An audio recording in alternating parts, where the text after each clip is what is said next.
digno. Não pensa que lá no céu estará os derrotados, não. Ficarão de fora os cães, diz a palavra de Deus. E os cães não é o cachorro que nós brinca e dá ração, não. Os cães que falam lá é aqueles que um dia foi lavado e volta para o seu vômito. Porque cachorro vomita e come de novo. É nojento, não é, irmão? E assim Deus compara aquele que diz que é crente, diz que é servo, diz que é santo, e quando sai da presença dos irmãos, come o vômito do pecado, se lambuza no pecado. Ele não é luz, ele não é bênção, ele é crente aqui.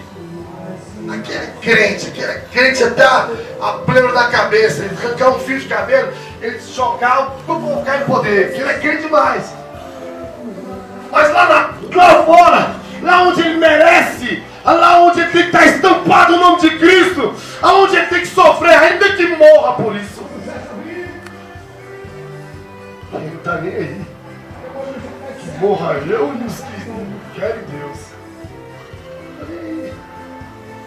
Por que eu estou falando isso, irmãos? Estou pregando para crente que precisam ser servos. Crentes somos todos nós.